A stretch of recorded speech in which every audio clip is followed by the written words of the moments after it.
অষ্টম শ্রেণীর পরিবেশ ও বিজ্ঞানে উপস্থিত H2O2 অর্থাৎ হাইড্রোজেন পারক্সাইডের বিয়োজন অনুঘটকের উপস্থিতিতে এবং অনুঘটকের অনুপস্থিতিতে কেমন হয় আজকে দেখব। প্রথমে আমরা H2O2 বোতল থেকে কিছুটা H2O2 টেস্ট টিউবের মধ্যে নিলাম। সাধারণ উষ্ণতায় H2O2 এর বিয়োজন খুব ধীর গতিসম্পন্ন, অর্থাৎ সেখান থেকে অক্সিজেন এবং জল উৎপন্ন হয় খুব ধীর গতিতে। এবার আমরা কি করব, দ্রুত করার জন্য ম্যাঙ্গানিজ ডাইঅক্সাইড একটা অনুঘটক আমরা ব্যবহার করছি। তো এটি কালো বর্ণের হয়।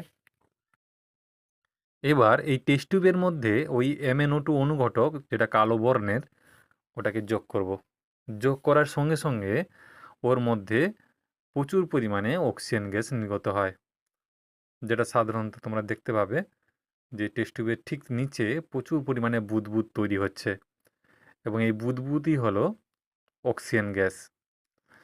তো যেহেতু আমরা জানি অক্সিজেন গ্যাস যে কোনো একটা পাটকাঠি সামনে নিয়ে এলে আরও উজ্জ্বলভাবে জ্বলে, তো আমি একটা ধূপকাঠিকে নিয়ে এলাম এবং এই ধূপকাঠিকে টেস্ট টিউবের মধ্যে প্রবেশ করলাম। অতিরিক্ত অক্সিজেন উপস্থিত থাকার জন্য ধূপকাঠিটা আরও উজ্জ্বলভাবে জ্বলে উঠল।